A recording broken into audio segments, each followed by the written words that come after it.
Shalom Bapak Ibu Saudara yang dikasihi Tuhan. Seri pengajaran hari ini berjudul Motivasi yang Benar. Salah satu perkataan Yesus yang menarik dan terkesan kontroversi adalah yang tertulis dalam Lukas 12 ayat 51. Demikian bunyinya, "Kamu menyangka bahwa aku datang untuk membawa damai di atas bumi. Bukan, kataku kepadamu, bukan damai, melainkan pertentangan."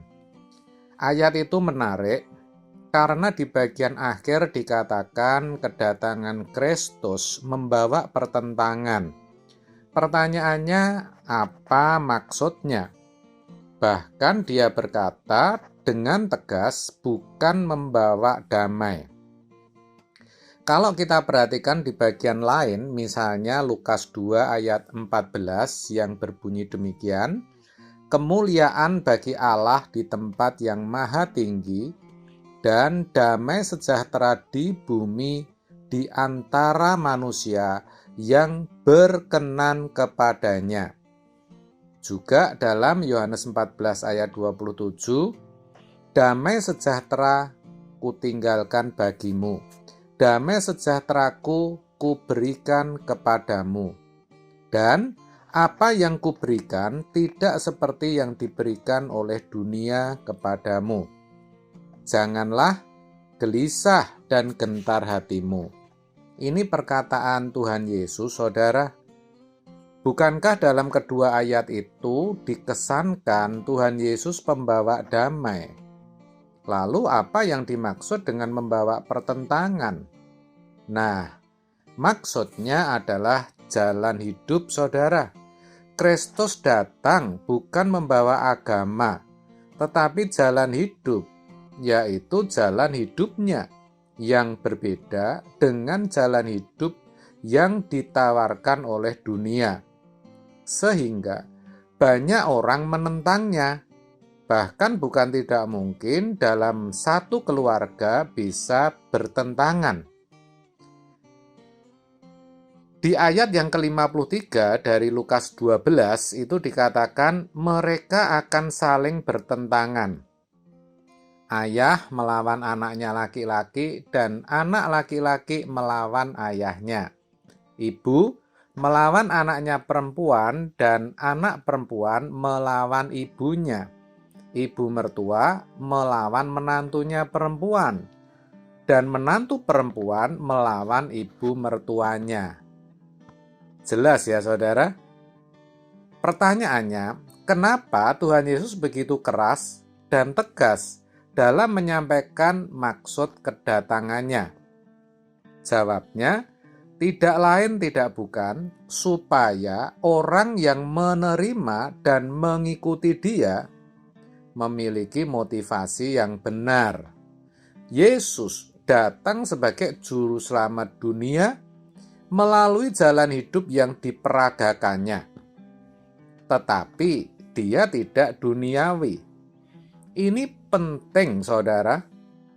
Itulah sebabnya kita sebagai orang Kristen, sebagai pengikutnya, juga harus memiliki motivasi yang benar dalam mengikut dia.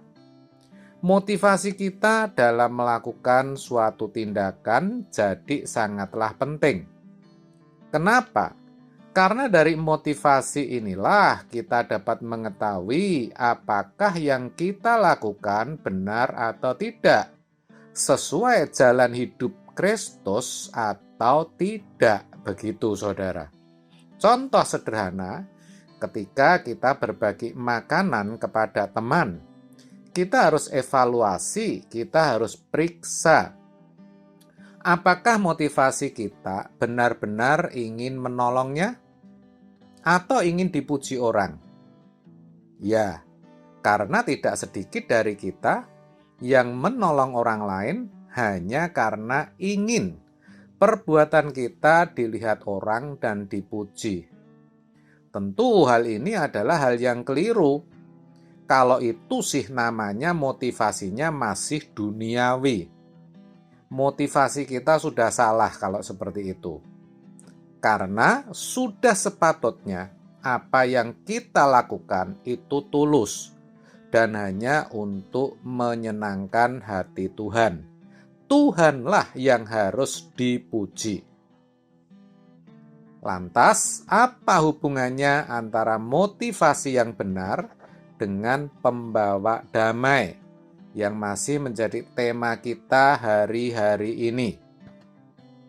Saudara, membawa damai itu tidak selalu berarti menghindari yang namanya konflik. Terkadang konflik itu memang harus ada. Tetapi ketika kita berkonflik, bukan untuk membalas, melainkan mengusahakan. Perhatikan, supaya ada solusi atau jalan keluar bersama. Disinilah peran motivasi itu. Oleh sebab itu, seperti yang sudah disinggung sebelumnya, apa yang menjadi input, apa yang kita lihat, apa yang kita dengar, sangat menentukan apa yang menjadi output atau tindakan kita.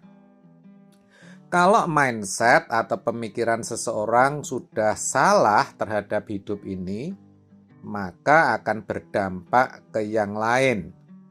Contohnya, ketika konflik terjadi, seseorang malah menyalahkan keadaan atau bahkan menyalahkan Tuhan. Tentu, ia pasti gagal menjadi pembawa damai. Maksud saya orang yang seperti itu.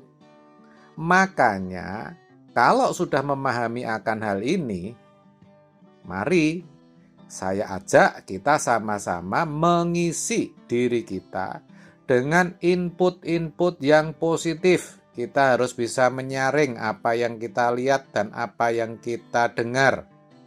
Sering membaca firman Tuhan serta berdoa, mendengarkan khotbah-khotbah yang berkualitas, dan sebagainya, supaya tahu apa yang Tuhan mau dalam hidup kita. Saudara, kita memang masih hidup dalam daging yang lemah. Kita terkadang tahu apa yang harus kita lakukan, tetapi ternyata yang tidak benar yang kita lakukan. Dan itu dituliskan dalam Roma 7 ayat 19. Sebab bukan apa yang aku kehendaki, yaitu yang baik yang aku perbuat, melainkan apa yang tidak aku kehendaki, yaitu yang jahat yang aku perbuat. Kita tahu setiap hari harus ada waktu khusus untuk berdoa dan belajar firman Tuhan. Tetapi faktanya bagaimana? Karena kita malas bangun pagi atau terlalu capek, terlalu lelah beraktivitas seharian, pada malam hari kita skip untuk melakukannya, alias kita tidak melakukannya, kita tidak berdoa, kita tidak belajar firman. Mari kita barui motivasi dan komitmen kita itu, saudara, sehingga semuanya itu benar-benar murni untuk berkenan di hati Bapa. Jangan sampai melakukan sesuatu hanya untuk memperoleh hal-hal duniawi atau hal-hal lahiriah. Sebaliknya, segala sesuatu yang kita lakukan semata-mata agar kita bisa hidup dalam jalan Kristus, hidup seperti Kristus pernah hidup. Itulah motivasi yang benar yang harus kita kembangkan. Amin. Tuhan Yesus memberkati.